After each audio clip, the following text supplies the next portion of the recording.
Welcome to the Pulse podcast, where we discuss the latest trends in technology, healthcare, and workplace equipment, from artificial intelligence to business transformation. I'm your host, Jenn Bello. I'm the Global Head of Marketing and Digital for DLL's Workplace, Healthcare, and Technology segments. In this episode, you will hear a short snippet from a recent workshop we hosted for customers about market trends. During that session, Jane Foley, the Global Head of Foreign Exchange at Rabobank, highlighted a topic that everyone is navigating: AI.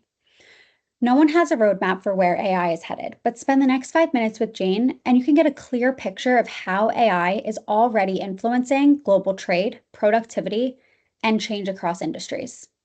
That kind of insight helps all of us adapt faster, confidently support our customers, and spot opportunities as they emerge. Let's dive in. But then we have the wild card. Then we have AI.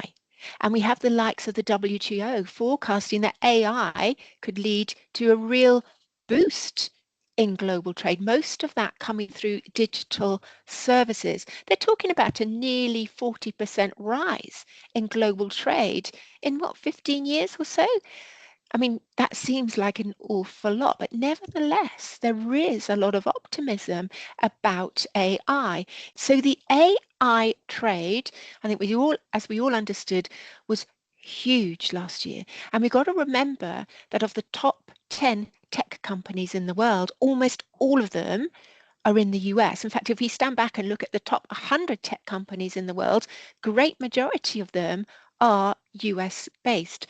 And that still means that despite all the geopolitical change, for many investors, the US has still been a really good investment proposition. And again, if we look at productivity, now productivity is really important. It's been much stronger in the US in recent years than other countries.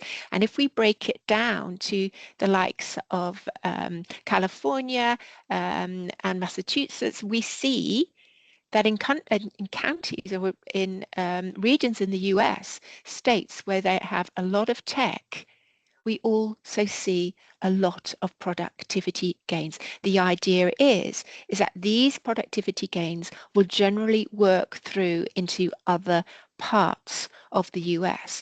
And there is some academic hope out there, some academic papers that have been written to suggest, look, don't worry too much, Europe, because some of these productivity gains should be able to work through into Europe too, but probably with a lag. I mean, a case in point, we don't have to reinvent Teams. We don't have to reinvent Windows 11. We will see the benefits of those too. But the US, well, it's out there with a strong starting position to benefit from these. I want to talk about the other side of AI, and that is the disruption to the labour market. We'll have all have seen those surveys. We'll have all have seen which jobs are going to be most vulnerable. Assistants in jobs, financial advisors. I've seen mathematicians on that list as well.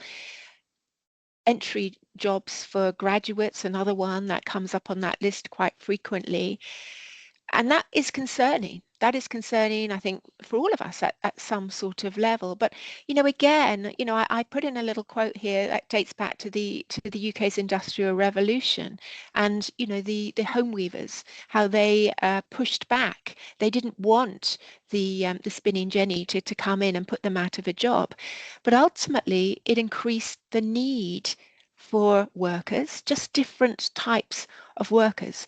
So we don't know what sort of jobs there will be, but we are also hopeful that if you are at a country, perhaps in an industry, in a region that is quick to adapt, you may also be one of the winners here in the regions. But it is likely to be quite disparate in terms of which country or which industry benefit from this and which workers and which ones lose out. Well, I mean, I'm already seeing it in my area, in the research area, but I think I can extend this back. I think, over the last 30 years or so, just technology in general, just the invention of a Bloomberg machine, for instance, has meant that the amount of productivity, from one, say, research person is far greater than it would have been before even anyone had known what AI is. So I think we're going to see an extension of that.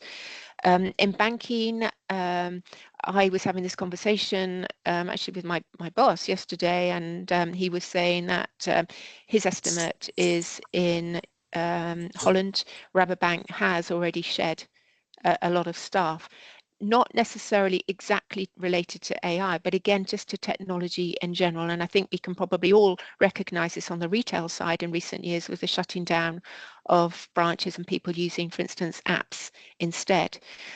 So the AI is just another step forward in that direction that we're in.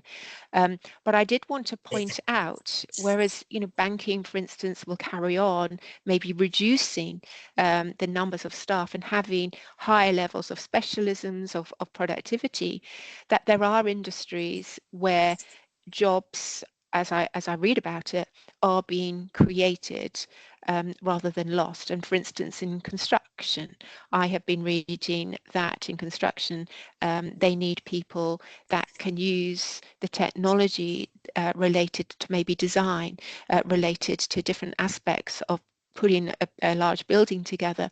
That just wasn't there before. Those jobs weren't existing before because the technology wasn't there, and they need people who understand and can use that type of technology. So again, I come back to the fact that yes, finance may see a reduction in the overall number of jobs, but other industries will probably see an expansion. And I think we're only really at the very start of understanding where those new jobs will be. And it is, I think, scary for a lot of people, but equally it's exciting, and I think, for young people, if they're adaptable to change and they're willing to try out maybe new types of work, that this can be a really exciting area. It's just uncertain because no one really knows where the world economy is going to be in 10 years' time.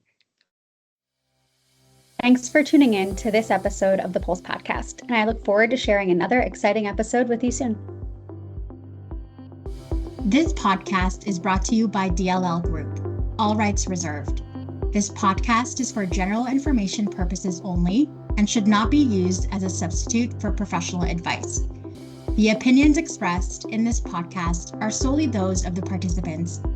Nothing herein should be construed as legal, tax, financial, accounting, or investment advice. Please visit www.dllgroup.com/aboutus for further details.